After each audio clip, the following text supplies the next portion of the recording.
यह कहानी मेरी और मेरे भाई की है। ये उन दिनों की बात है जब मैं 19 साल की थी और भाई तकरीबन 21 साल के थे, क्योंकि भाई मुझसे 2 साल का बड़े थे। हम दो भाई बहन ही थे। उसके बाद मेरी मम्मी थोड़ी गई थी और वह बच्चे पैदा ना कर सकी। हमारी यह छोटी सी फैमिली हंसी खुशी जिंदगी गुजार रही थी। भाई ने एमए किया हुआ था और वह एक स्कूल में टीचर थे, इसलिए मम्मी ने मुझे कहा कि अपने भाई के पास ही बैठकर पढ़ लिया करो। तेरा भाई टीचर है और इससे बेहतर आप को कोई नहीं पढ़ा सकता। मैं भी मम्मी की बात मान गई थी और भाई के पास ट्यूशन पढ़ना शुरू कर दी थी। मैं सुबह 8 बजे कॉलेज जाती थी और तकरीबन 12 बजे कॉलेज से वापस आकर 2-3 घंटे सो जाती थी और भाई भी उसी वक्त स्कूल से वापस आ जाते थे और वो मुझे ट्यूशन पढ़ाने बैठ जाते थे। मम्मी अक्सर अपने काम काज में मसरूफ रहती। मैं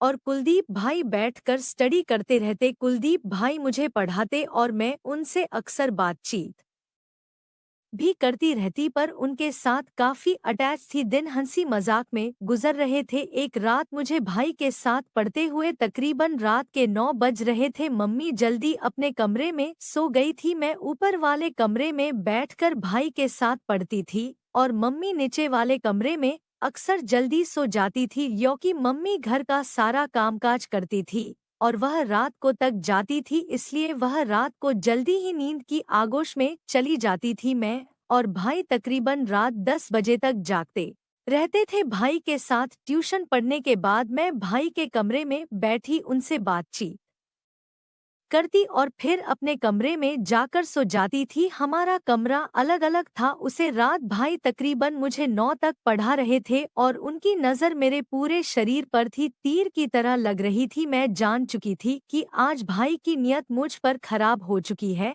जितनी जल्दी हो सके मैं उठकर जल्दी से अपने कमरे में चली जाऊं। मैंने भाई को कहा, भाई बाकी पढ़ाई चल करेंगे, अभी मैं थक चुकी हूँ और मैं सोने अपने कमरे में जा रही हूँ। कुलदीप भाई कहने लगे, नहीं संगीता, अभी तुम्हारा टेस्ट भी है और तुम्हें उसकी भी तैयारी खूब करवाऊंगा। मैं भाई के पास बैठकर पढ़ना नहीं चाह रही थी, मगर भाई ने मुझे जाने ना दिया, इसलिए मैं उनके पास बैठ गई। कुलदीप भाई मुझे पढ़ रहे थे और समझाने के बहाने से मेरे शरीर को टच कर रहे थे। कुलदीप भाई का हाथ कभी मेरे बाजू पर आ जाता और कभी कंधे पर। कई बार मैं उसका हाथ अपने कमर पर भी महसूस कर रही थी। मुझे अजीब सा महसूस हो रहा था, मगर मैं उठकर भी नहीं जा सकती थी कि भाई ने कहा था मैं तुम्हें टेस्ट की तैयारी करवाऊंगा, इसलिए तुम्हें आज जल्दी नहीं सोना। मैं भाई के कमरे में ही बैठी हुई थी। अचानक लाइट बंद हो गई। मैं डरकर भाई के गले से लिपट गई। भाई को भी जैसे मौके की तलाश थी। उन्होंने मुझे गले से लगाया और अपने सीने से दबा लिया। हमारी हालत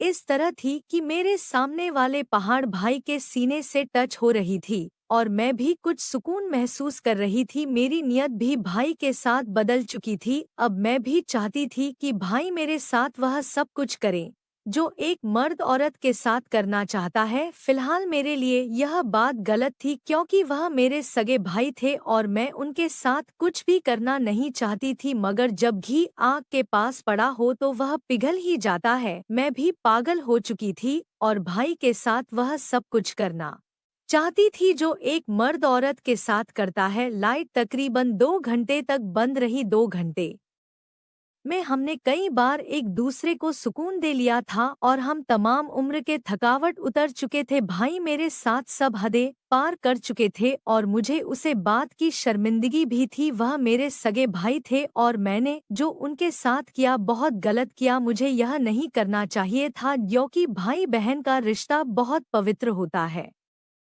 मगर नादानी में यह सब कुछ हो चुका था और मैं भाई से बहुत शर्मिंदा थी और भाई भी मुझसे शर्मिंदा थे। मगर मैं समझती थी इसमें कसूर सिर्फ मेरा ही नहीं, भाई का भी है, क्योंकि वो मुझे रोकते तो मैं यह सब कैसे कर सकती थी। आज इस बात को 5 साल गुजर चुकी है, मेरी शादी हो चुकी है, मगर आज भी जब मैं भाई के साथ मिलती हूँ तो मुझे उस बात की बहुत शर्मिंदगी होती है कि मैंने अपने सगे भाई से वो रिश्ता बनाया जो मुझे अपने पति के साथ बनाना चाहिए। जो कुछ भी हुआ था वो बहुत गलत हुआ था, मगर इंसान अपनी ख्वाहिश के हाथों गुलाम बन जाता है और ना चाहते हुए भी वह सब कुछ कर जाता है जो उसे करना नहीं चाहिए।